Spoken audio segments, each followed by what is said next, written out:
Good morning. Before I get the meeting started, I just want to remind everybody to go vote. Today is election day, and it is very important that we exercise our right to vote. Welcome to the Planning and Economic Development Subcommittee agenda. Subcommittee. Today is November 6th, 2018. I'm calling this meeting to order. Do we have a call to the public? I have no call to the public. Okay, I have item 1, October 2nd, 2018. Minutes. Anyone to approve? Move to approve. Second. All those in favor? Aye. Motion carries. And we are at items 2 through 7. It is a consent items. Are there any items that need to be pulled? No? Nope. Do I have a motion? I move to approve the consent items 2 through 7. And I'll second that. I have a motion, a second. All those in favor? Aye. Aye. Let me see if I have any cards. No, I don't. Cool. Motion carries. Now I am on item 8, Downtown Code Map Text Amendment.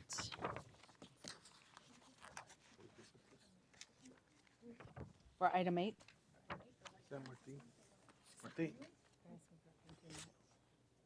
Okay.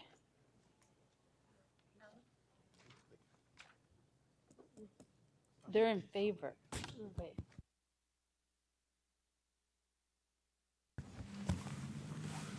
Yep, Madam Chair, members of the subcommittee. Item 8, we have a request from the applicant to continue to the January 8th subcommittee meeting.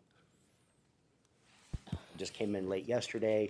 We did try and get the word out to some residents, but I'm not sure that got out to everyone yesterday. With that, I'm happy to answer any questions. So my understanding is item 8 will be continued until January 8th. January 8th. And then the cards I have says not to speak is Heather Dukes from Lazarus, Sylvan, and Bangs, and Larry Lazarus. And you're in favor of the motion or the continuance. Okay. Whoever must speak. She's over there. Joan Kelcher, She said, you are opposed? Opposed to the text amendment, not to the Oh, okay. Perfect. Councilman? I'd like to make a motion to continue. I received a letter from the Roosevelt neighborhood saying that they would like to continue this until January 6th, is it? Or 8th? January 8th. Until January 8th, so that they can actually sit down with the developer and have some conversations. I also got a letter from Larry Lazarus saying that they agreed to that. So that's on the record. That's on the record. Okay. second. I need a motion. Okay, move to the continuance. Yes, second. All those in favor? Aye. Aye. Motion is carried. Thank you. Thank you. We are on item 9, Downtown Development RFP update. Oh, we're moving quickly. Yeah, we could have finished this without you. Good morning, Chairwoman and members of the subcommittee. We are here today to give you an update on our standing request for proposal. It's known as the Downtown RFP. This was first issued in 2012, and it was meant as a way to level the playing field for those individuals that had privately owned property in the redevelopment area if they needed city assistance in redeveloping their property. That city assistance might be environmental issues, infrastructure issues, GIPLET, zoning, that type of thing. So to level the playing field, we created a program that is posted publicly on our website and allows people the opportunity to submit through a process. With me today is Eric Johnson, Deputy Director of Community and Economic Development, and he's going to walk you through the Downtown RFP and look at how that was created. Eric?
green. The color coding is not working for us. As I said, we're making sure that the proposals are consistent with the city codes and policies that are enacted at this time. Working to incorporate elements of sustainability. Are we providing the appropriate shading? Are they catching groundwater and other elements? Speed to market is obviously very critical for all the projects that we work with. We try to get them to commit to timelines that will keep the projects moving very quickly. And we make sure that they go out and meet with the community. We encourage them both to go to the community before they submit a proposal in, as well as when we come back through our process, once we have terms, we go back to the community as part of that process. And finally, we're looking for what that return is to the city. They're requesting assistance, so we're making sure to comply with legal obligations that we have a return back to the city as well. When we come through the process, after someone submits a proposal in, it's an administrative review is completed through the city staff, and then it moves on to an evaluation panel that includes people from the community, business community, both residential community and the business community, as well as city staff. That panel is reviewing the proposal based on these 4 criteria. As approved by council, the first and the highest ranked criteria is the concept to activate the site. So we're looking at all those criteria that you kind of saw on the prior screen. Next, we're looking at the qualifications to make sure we have a developer that is qualified and able to move forward with a project, or that if they're new to the downtown area, that they are partnering with people that know how to do projects that are urban and mixed use.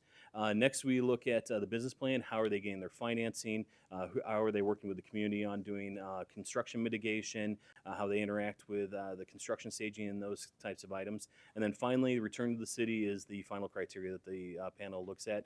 And that includes everything between a combination of payments that are being made to the city, but also the non-financial obligations, such as making sure that they do community areas, additional bike storage, shared parking garages, workforce housing. A number of items can be considered a public benefit as part of that return to the city.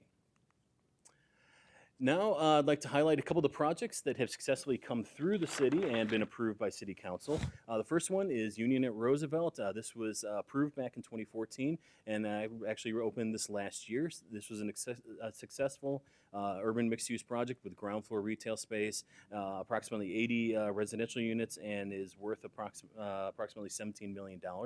And they started in the middle of last year. They were opened up. Let's see. Next one.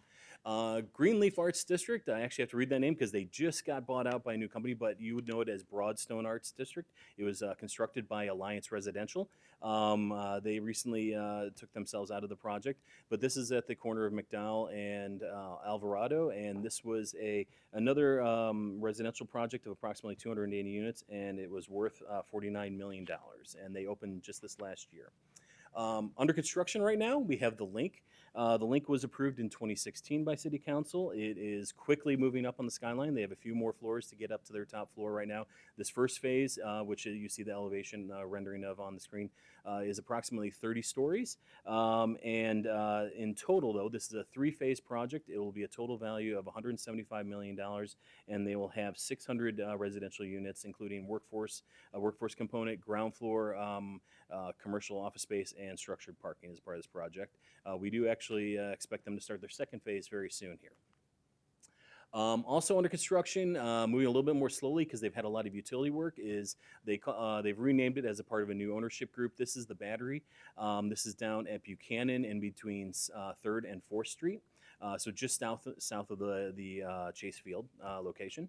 And this is, the elevation you're looking at here is looking at the in between the two historic structures that they're looking to renovate on Buchanan, and then they are proposing to build approximately 275 residential units, structured parking, and include the renovation of those historic buildings on Buchanan.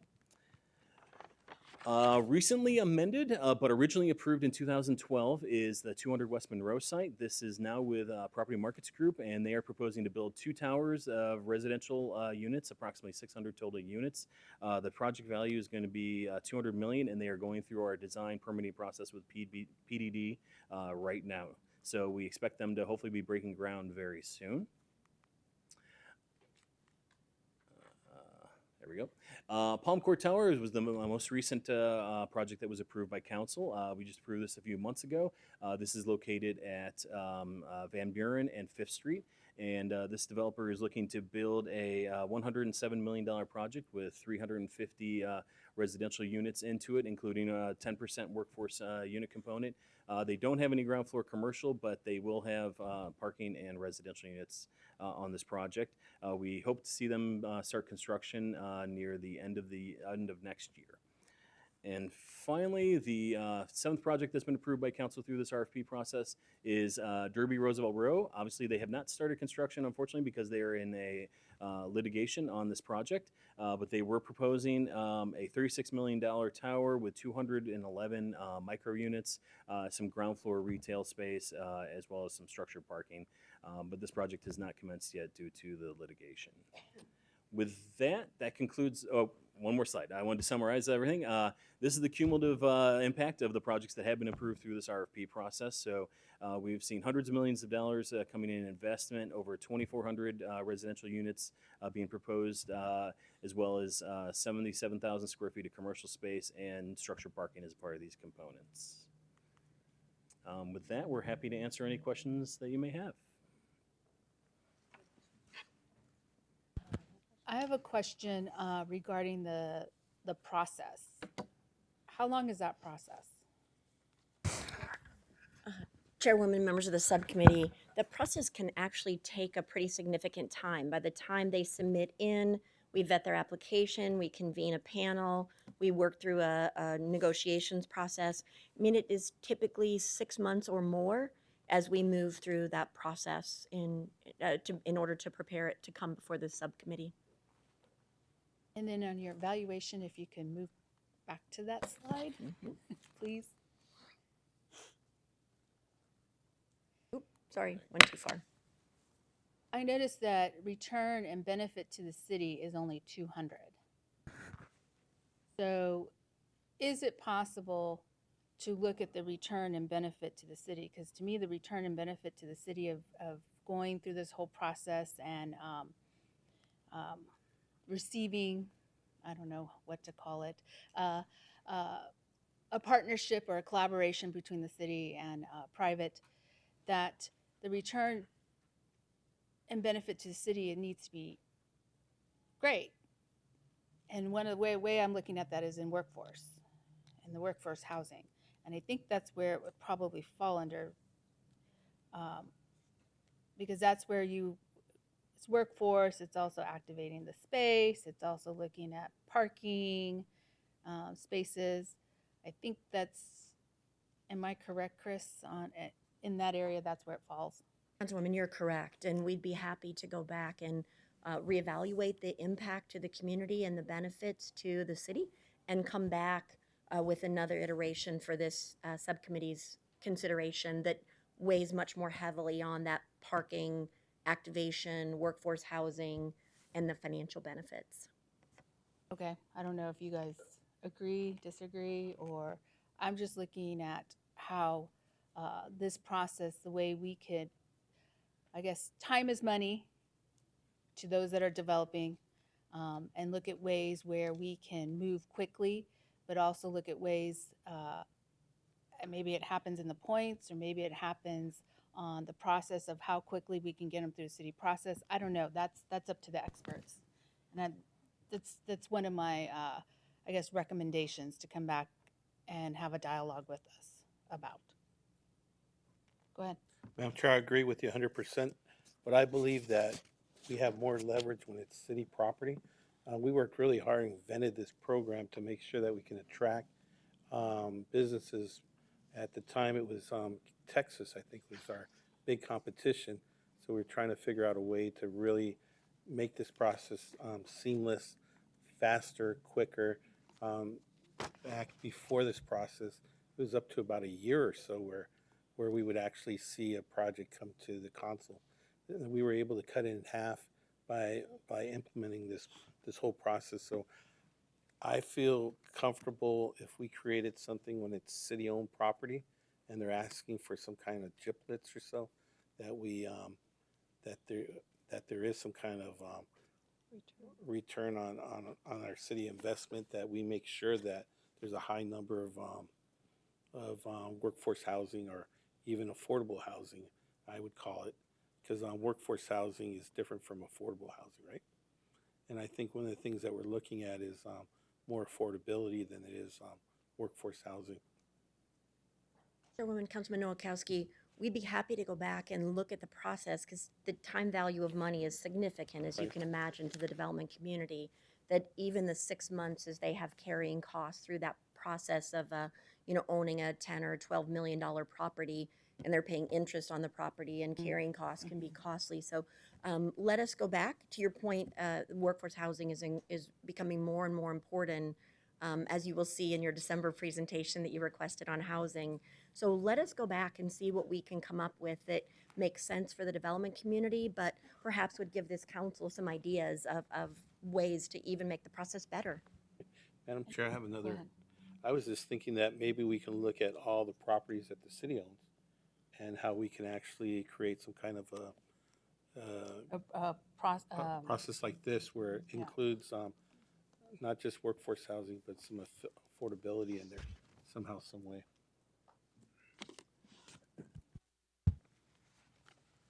So, just for clarity for me, Chris, or from Councilman Noakowski, am I hearing that we even develop like a process, a downtown process for our city property, and then be able then to have the same thing, very similar evaluation and pieces, and look at that element too, very similar to the downtown RFP, but now we're looking at for our city properties. Am I getting that clear?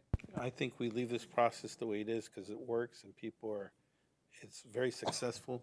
Property that we own, we should figure out a way that there is affordability and workforce housing on that, especially if they're going to be asking for some type of chiplet or something like that in the future.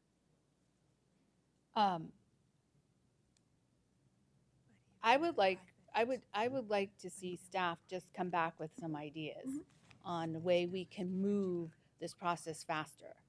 And really, the way I'm looking at it is where we're incentivizing, is very incentivizing the development community, because time is money. Once again, it's about the cost and money. And if we can see through by incentivizing that we can cut some of their costs, that in the sense of them willing to do return and benefit to the city, I think it's a win-win.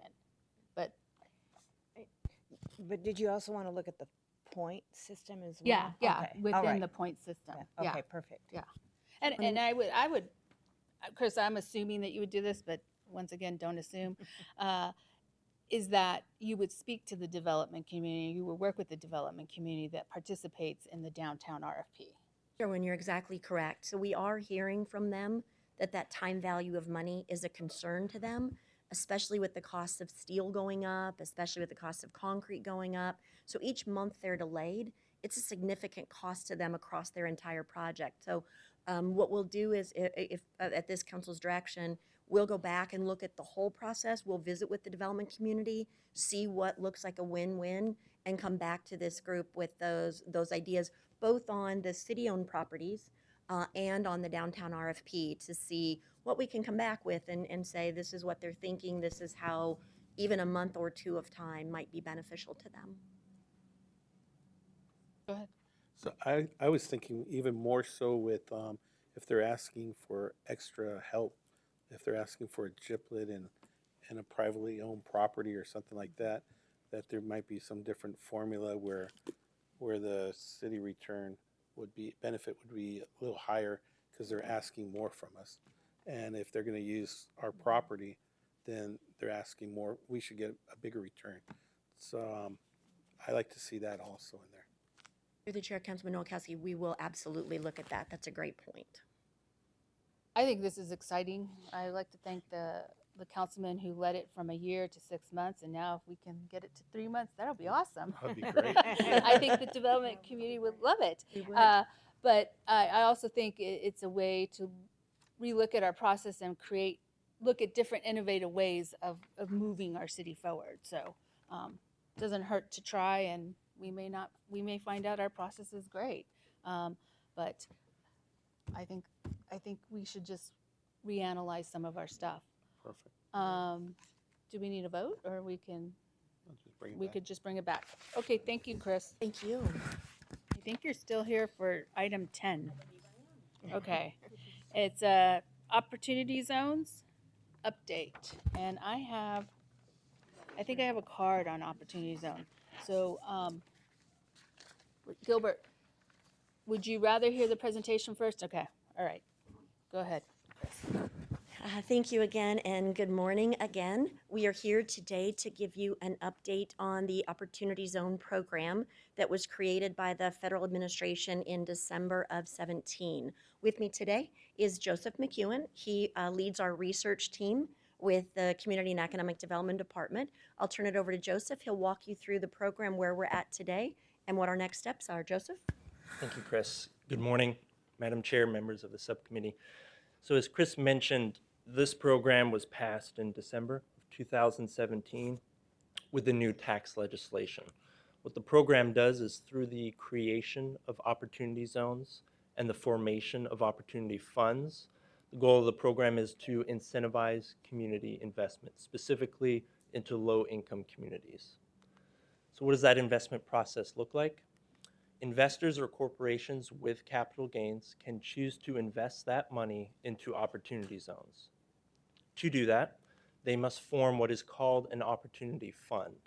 The fund must be formed either as a partnership or a corporation, and upon doing so, they can then invest those capital gains into what are called opportunity zone projects. And as mentioned, the goal of the program then is that these opportunity zone projects would incentivize additional community investment. To give you a little timeline on where we're at, where we've been, and where we're at. So the program was passed in December of 2017. So in January of this year, we went over the program rules. And during this time, we want to thank you. We worked with each of you and your council offices to determine what the strategies and priorities were for your districts. We then came forward with census tract recommendations at a February policy meeting and received council approval to give these recommendations on to the governor's office. The governor then nominated 42 Phoenix census tracts in March, and then in April, the U.S. Treasury officially certified those opportunity zones. When we looked at the program criteria, there were two main points for deciding or determining what census tracts qualified as an opportunity zone. Either 20% or more of the population in a census tract was in poverty, or the median family income for a census tract was less than 80% of the metros.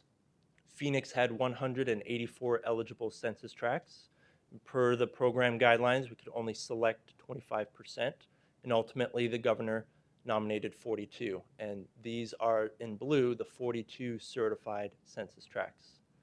To get a better idea of what these census tracts are, the areas of the city that they're in, we'll zoom in a little bit on these focus areas. The first being Deer Valley and Paradise Valley.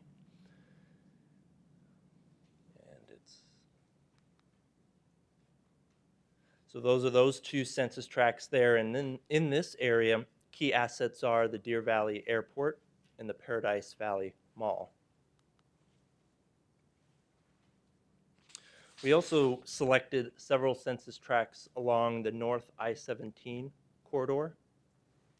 In this area, of course, we have Metro Center and all the work that's being done along the 19th Ave corridor, especially and specifically 19th North.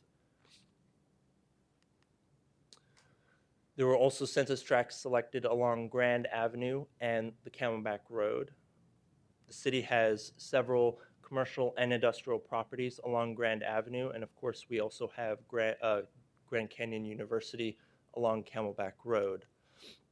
It is important to note as well that adjacent cities looked at this from a regional perspective. And so along the Phoenix borders, we have opportunity zones that were also designated. So these opportunity zones along Grand Avenue continue into other cities.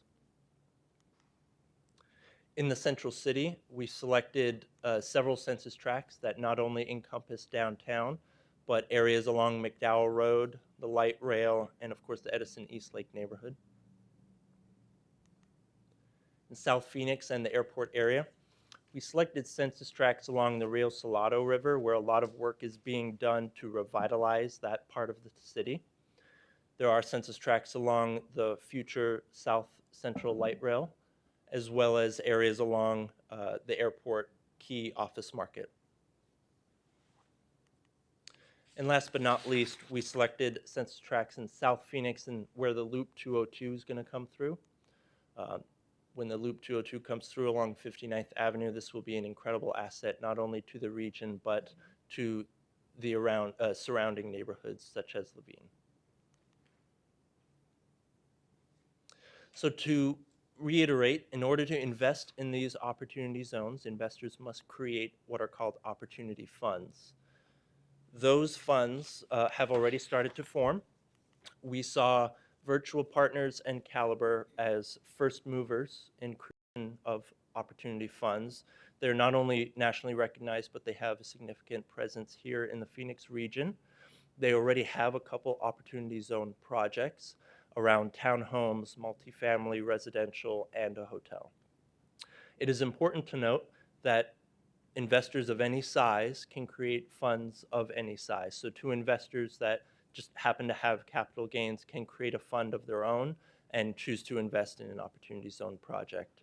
The city works with many organizations that we know are also in process of creating opportunity funds, such as CPLC. So we look forward to see the variety of funds that are formed.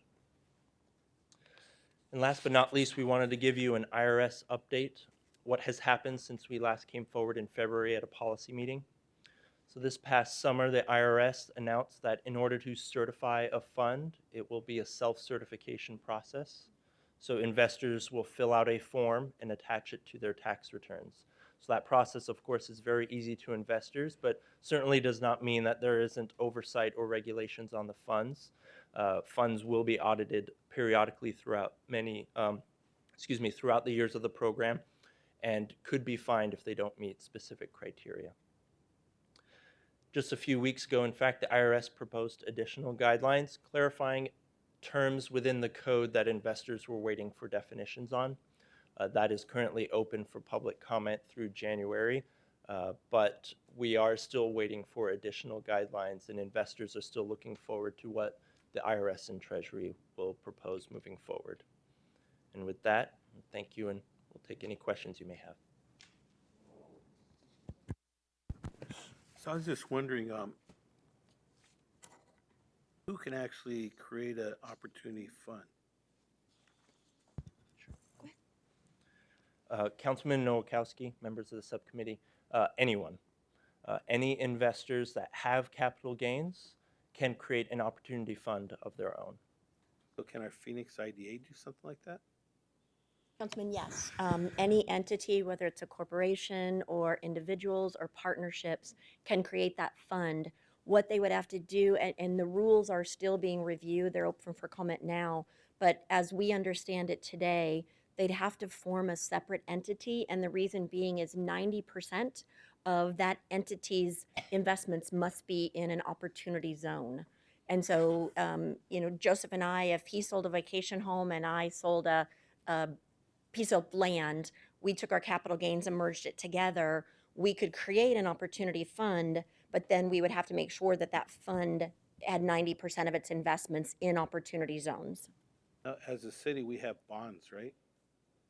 And we pay interest probably on those bonds.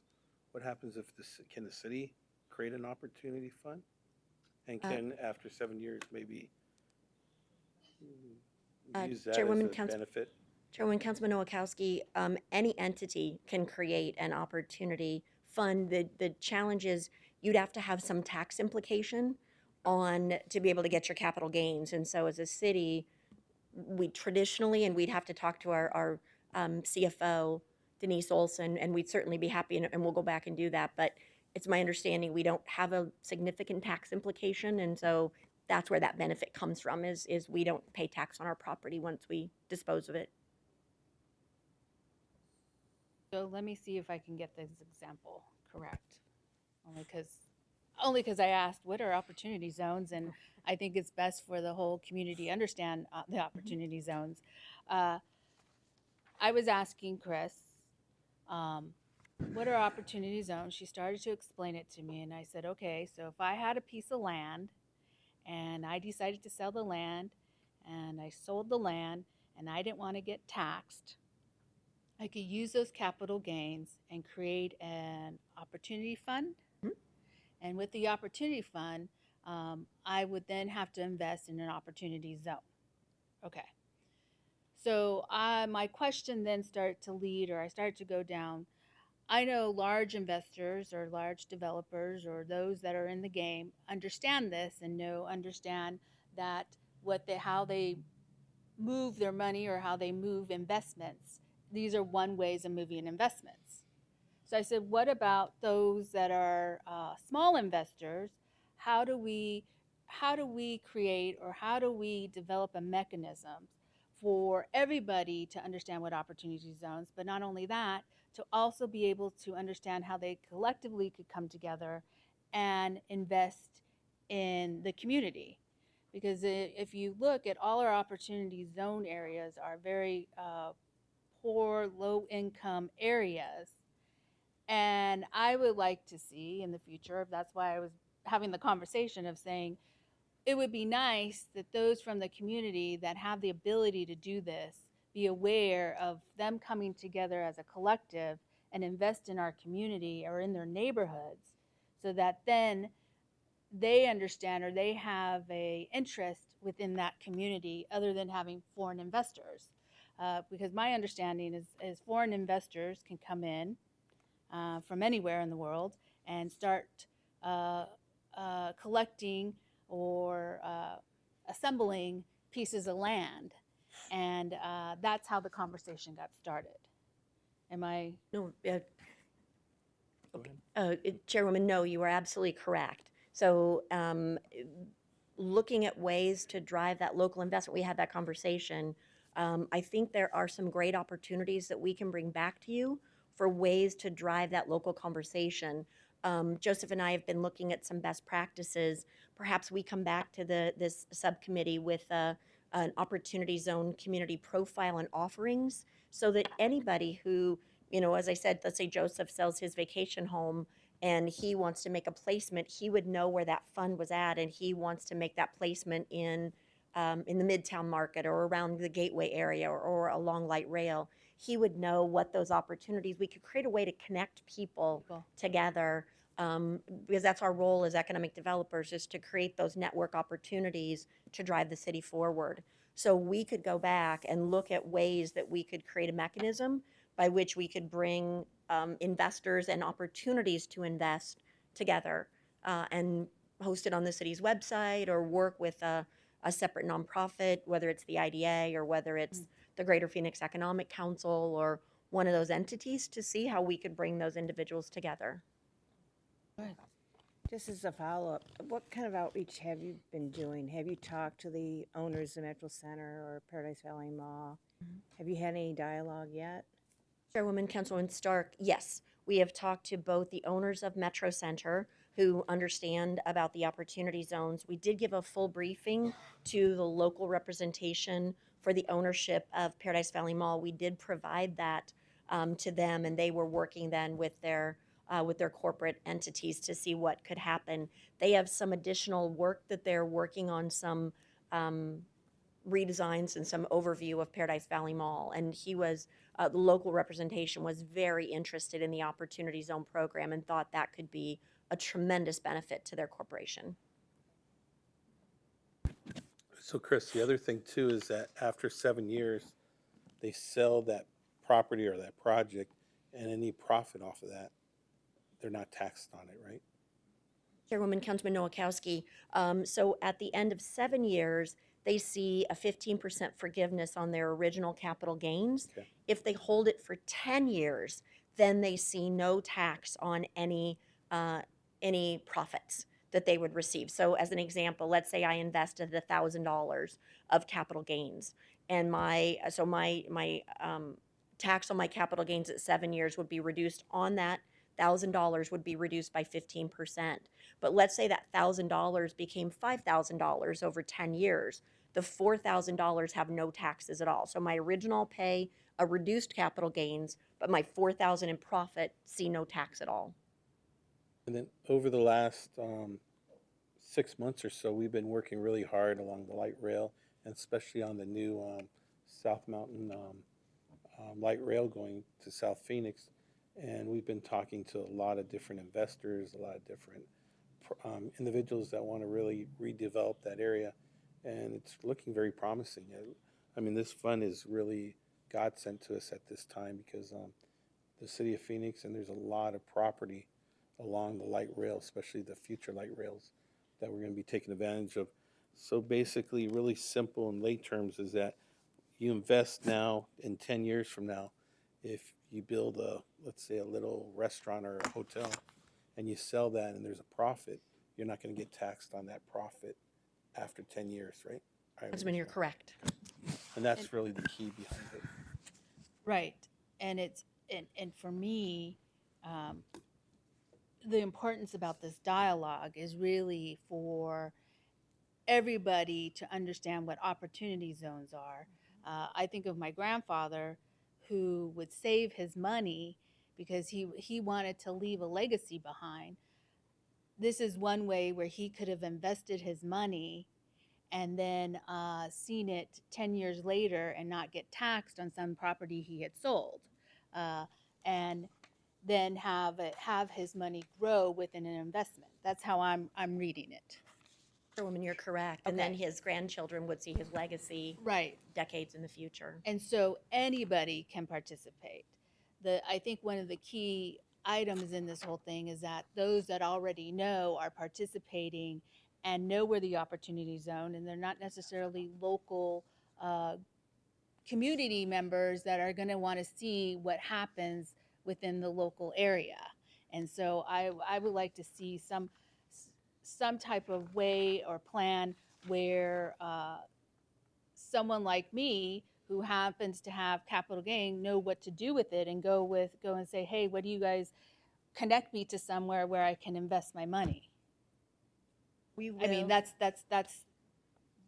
what I'm envisioning, I guess. Yeah, and that is, I think that's a great way to bring those local investors and those local small developers into those opportunities. Why don't Joseph and I would recommend to this subcommittee, why don't Joseph and I come back at your a subcommittee meeting and quickly and bring you back a plan on which we can get out into the community and get that and make sure that individuals who have capital gains, small developers, others know not only how to create an opportunity fund and how to connect to law firms and accountants that can help them with that fund, but also know those priorities that this council has for opportunities for redevelopment that match your vision. I'd like to add to that also city-owned properties within the opportunity zones that we can look at, even existing buildings on city properties. I'm looking at Rhea Bayer over there. There might be an opportunity with the owners of the Phoenix Suns to look at if there's some kind of creative way where we can use this opportunity zone to really maybe fund a new arena or remodeling it or something, right? Yeah. Councilman, we'll take a note on that, and we'll be back with a package for this council's consideration for us to get out into the market. I think these are great opportunities for our community. I mean, I just look at different parts of our community, especially Maryvale and South Phoenix, of if we can get local investors to invest or reinvest, we could really revitalize and redrive the energy that is happening in downtown and other parts of our city. So I think this is a great opportunity. So thank you for the presentation, Chris. Any other questions? Okay. Oh, Gilbert, I forgot you. Which was really funny, Gilbert, because you mentioned the Rio Salado, and I had talked to Chris about the opportunity zone on the Rio Salado. So Yes. there you go. Yes, that was one of the things I was going to mention was the Rio Salado, of course. But just like you, Madam Chair, I hold the same enthusiasm. I believe this can spur much community and economic development in these distressed communities. why, so the Tax Cuts and Jobs Act, it almost didn't pass because these opportunity zones were going to be excluded from that legislation. So that's how important it was to the Republican majority for this type of legislation to be in there. But what sets this apart from things like new market tax credits is this can be used for housing, particularly workforce housing and affordable housing. So the previous item we talked about affordable housing and workforce housing, and this could spur that type of housing amongst many other things. Also, this federal incentive can be stacked with other state, county, and local incentives, further incentivizing investment in these communities. I guess one other thing, there's the one-time taxable event. I believe it's December 31st, 2026. And what that means is to take full advantage of the reduction in tax liability, you would have to start investing like now. And as we know, the regulations aren't fully set in case. So there are many community-based organizations and private entities lobbying to try to get that date pushed back. And so I don't know if the city of Phoenix can join that conversation and maybe look into, working with everyone to try to get that date pushed back. But no, that's all I was really going to say. Again, the Rio Salado, major opportunity. 16th Street and Buckeye surrounding the historic Sacred Heart Church, another great opportunity there. So I'm all on board. As you all know, the community is all on board. And to Madam Chair, to address your concern about individuals, making sure they're aware of, that they can invest. There are marketing campaigns being developed right now by some of the entities you all mentioned. So that you guys can take advantage of that, maybe partner with, those community-based organizations and things like that to get out there and let these individuals know of this great opportunity. Thank you. Thank you. Chairwoman, if I could provide just a point of clarification, we have a great viewership, so I want to make sure that they have the most recent information. On October 19th, when the rules were posted for comment, they did modify what we had thought to be the greatest problem with the Jobs Act, or the Jobs and Tax Act, which was that if you didn't make your investment by December 31st, 2028, you were excluded because you had that one-time taxable commitment that had to happen. They've actually, although that one-time date hasn't changed yet, now it is moved out to the time you can make your placements any time between now and 2028 without a challenge, without a concern, at least as the rules are being proposed at this moment. And that consideration, you can still create your opportunity fund and take full advantage of the zone. What we were concerned about was if you were bumping up against of December 31st, 2028, you'd have to make your placement in a year or two to take full advantage of the program. They are considering, and those are posted for consideration in their rules today, which would push that date out to not have to make those investments so quickly. It's taking them some time to get the rules out, and they acknowledge that. Thank you, Councilman And Nowakowski. just talking about Rio Salado, we entertain about 2 or 3 different groups that are interested along the Rio Salado. And, thanks to Chris and her staff for bringing those opportunities to us. So now we just got to pick the right one. Well, thank you, Chris, for all the information. Looking forward to the future dialogue. Thank you. We are on item 11, subdivision waiver process update.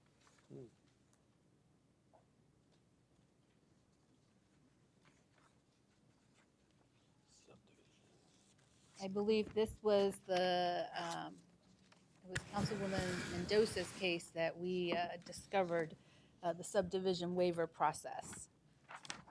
Madam Chair, members of the subcommittee, you are correct. In early September, there was a zoning case before the council that is outlined in green on the slide before you. And it was a request for single-family residential, but it was a long, narrow parcel. And as part of that request, there were neighborhood concerns about street connectivity into the subdivision. And so you see on this slide right here, there's the existing subdivision that is kind of, grayed out there.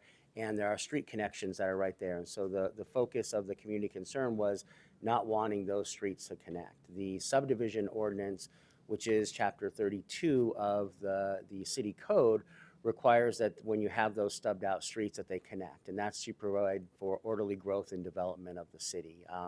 You really want it to make sure that people can get back and forth in neighborhoods as much as possible without having to use the major streets. There's a whole host of items within the subdivision code that really deal with how you subdivide land, because it's ultimately the legal framework that allows us to subdivide land, allows the real estate market to work, investment markets. All those things don't work if you don't have clear, precise rules on how you subdivide property, because that's what people use to make their lending on for various projects. So the subdivision code does have a subdivision committee that looks at these appeals. Sandy Hoffman's the assistant director, and she's going to walk us through how it exists today and then talk about a proposed implementation to improve it based upon direction from the council. Thank you. The subdivision ordinance, as Alan mentioned, resides in Chapter 32 of the Phoenix City Code, and it was established for the orderly growth and harmonious development of Phoenix neighborhoods through the coordination of the street systems, public safety access, and other public infrastructure.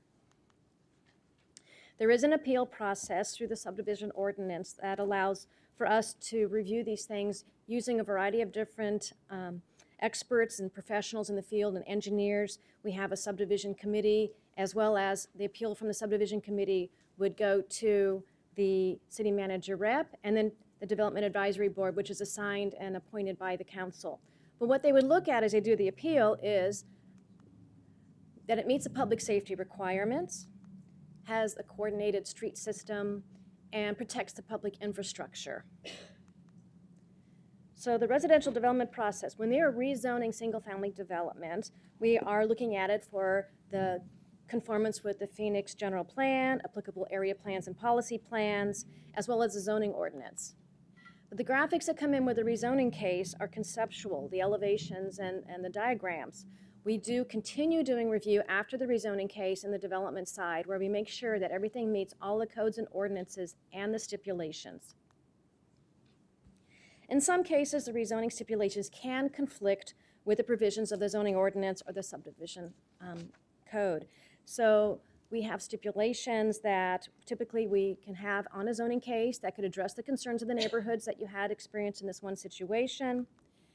And the subdivision ordinance then requires and helps us to try to get the connectivity between it. But if the ordinance that the council adopts modifies that, I will go through a little bit later, that we will respect that, obviously. So when you say we will respect that, is that saying that if the council chooses to look at it in a very different lens or modify, then it's the council has the ability to do that? Madam Chair and subcommittee members, you have the authority up there. You have the authority to dictate what you would like us to do, and so we will follow that and respect that. And we're still bound by, again, the subdivision committee is bound to follow the stipulations that have been adopted by the city council. There would be a process they have to go through, the appeal process for them to formally go through that. And again, we will be looking at stipulations, and we'll be discussing a little more about a new proposal to ensure that happens. And if the proposal does not, the proposal does not present some issues, staff work with the applicant. So basically, as we have a development proposal coming forward, we're going to work with the applicant to try to find the best solution that meets all the codes and ordinances and the intent, and obviously the stipulations that have been adopted by the council. This could possibly result in conditions such as pedestrian connections or modified internal circulation. Again, we'll look on a case-by-case basis to find the best solution working with the developer. There will be a new process going to be adopted that we will have that Alan's going to talk about in a few minutes. And so the Planning Development Department Director will review and approve the results of the subdivision committee actions and be able to ensure that the stipulations are followed. With that, I'll turn over to Director Stevenson. So, Madam Chair, members of the subcommittee, so in essence, the subdivision committee already does get a copy of the stipulations. They're looking at what was the council direction at that time, and they should be taking into consideration whatever the council direction was. So if there's an ordinance that changed the zoning that said we don't want access to those particular properties, it then has the effect to tell the subdivision committee, this is what you need to do when you have to look at your appeal, because they're appealing a part of the subdivision ordinance. So that's a separate ordinance that's passed by council, but the rezoning ordinance will override that. And so what we're proposing then is to make sure that when they have those situations, that those get forwarded to the director, so that I can ultimately make sure that the subdivision committee implemented the direction of council, and that way there aren't any concerns, things don't slip through the cracks. We make sure that we are implementing the direction that the council provides. And with that, we're happy to answer any questions.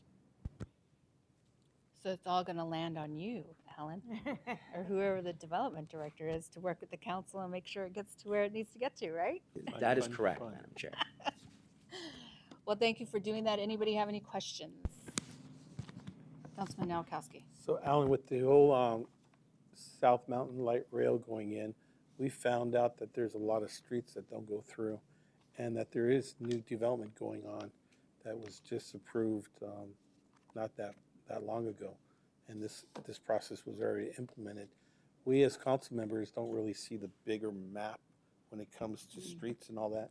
How do we make sure that we're not approving stuff that's landlocking people into a one-way, going out one way where there's, and the safety of people? So is there somebody that looks at the streets and making sure that fire trucks, ambulances, and police cars can actually have more than one entrance into those different neighborhoods?